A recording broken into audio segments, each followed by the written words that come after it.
क्या आपने कभी सोचा है कि जब भी कोई साधक साधना करने के लिए उतरता है तो सबसे पहले उसे नेगेटिव ऊर्जाओं से ही सामना क्यों करना पड़ता है? इस विषय पर आज मैं चर्चा करने वाला हूँ। अगर हमने मन में भी किसी के खिलाफ बुरा सोचा तो इसका मतलब ये नहीं कि बात यहीं पर खत्म हो गई। जो भी विचार हमारे मन में आता है वो इस अनंत ब्रह्मांड में मेल्ट हो जाता है। और अगर हमने वर्बली किसी के बारे में बुरा बोला और उसने सुन भी लिया तो बात यहीं खत्म नहीं हो जाती। हमारा वो वचन भी इस अनंत ब्रह्मांड में मेल्ट हो जाता है और कभी भी खत्म नहीं होता है। आप इसे कुछ इस तरह से समझ सकते हैं, पानी में आपने अगर एक पत्थर मारा तो कुछ वेव्स बनती हैं, थोड़ी देर बाद वो धीरे धीरे करके पानी में समा जाती हैं और सब कुछ पहले की तरह हो जाता है। लेकिन इसका बिल्कुल भी ये मतलब नहीं है कि उन वेव्स का या फिर उन तरंगों का अस्तित्व ही खत्म हो गया है। वो तरंगें या फिर वो वेव्स पानी के एंड तक अपना प्रभाव रखती हैं और तो और इस अनंत ब्रह्मांड में भी उन वेव्स का प्रभाव होता है। जैसा कि मैंने अपने एक वीडियो में बताया था कि जो भी विचार हमारे दिलो दिमाग पर आते हैं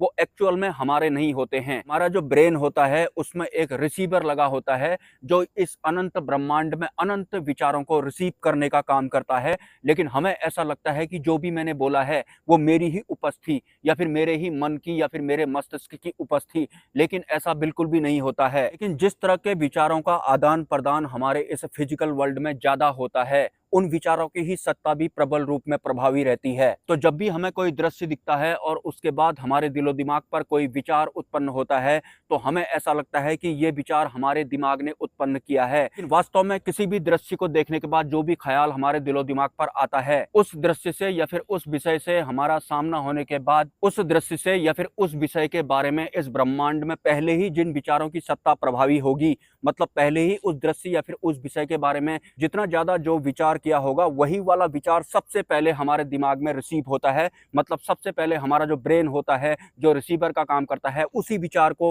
कलेक्ट करता है और हमें ऐसा लगता है कि जो भी मैंने सोचा है ये तो मेरे ही दिमाग की उपज थी। और हमारे इस फिजिकल वर्ल्ड में ज्यादातर सांसारिक लोग ही भरे पड़े हैं और गंदे विचारों का ही आदान प्रदान ज्यादा होता है, भले ही वो मानसिक स्तर पर हो या फिर मुंह के द्वारा बोला गया हो। और इस मायारूपी संसार को सच मानने वाले या फिर अपने आप को शरीर मानने वाले मोह में पूर्ण रूप से लिप्त हुए इंसान ज्यादातर गलत विचारों का ही आदान प्रदान करते हैं।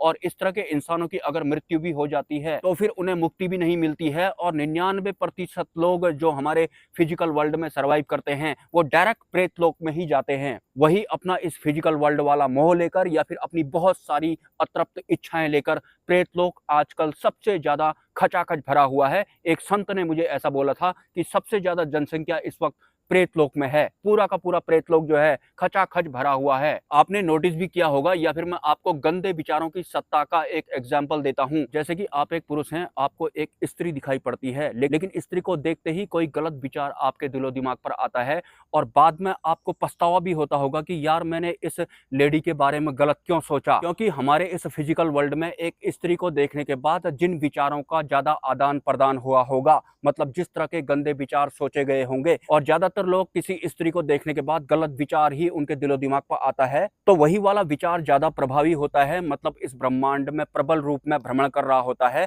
और जैसे ही हमें कोई स्त्री दिखाई पड़ती है तो सीधा सीधा हमारा ब्रेन उस विचार को रिसीव कर लेता है और हमारे दिलो दिमाग पर किसी भी स्त्री के प्रति गलत विचार आ जाता है। बाद में हमें पछतावा जैसा होने लगता है कि यार मैंने ऐसा गलत क्यों सोचा। तो इस तरह के मलिन विचारों से ग्रस्त इस फिजिकल वर्ल्ड में हर इंसान सरवाइव करता है तो वो भी काफी हद तक मलिन ही हो जाता है। और देर दुरुस्त अगर वो एक साधक बनता है तो सबसे पहले जो प्रेतलोक हमारा खचाखच भरा हुआ होता है, इसके साथ ही इस फिजिकल वर्ल्ड में सरवाइव करने के बाद हम भी काफी हद तक मलिन हो चुके होते हैं। तो सबसे पहले ये प्रेतलोक ही हमसे टकराता है। मतलब सबसे पहले भूत प्रेत ही हमें दिखाई पड़ते हैं और हम भी कोई कम नहीं होते हैं, हम भी काफी हद तक मलिन ही होते हैं। और धीरे धीरे जैसे जैसे एक साधक साधना के क्षेत्र में आगे बढ़ता है तो फिर धीरे धीरे उसकी मलिनताएं दूर होने लगती हैं। और हमारे ही इस फिजिकल वर्ल्ड का एक सच ये भी है कि अगर कोई साधक बनता है या फिर जो भक्ति के क्षेत्र में उतरता है, यही फिजिकल वर्ल्ड या फिर ये समाज उसे पागल समझता है, उसे बिल्कुल नकारा या फिर बेकार समझने लगता है।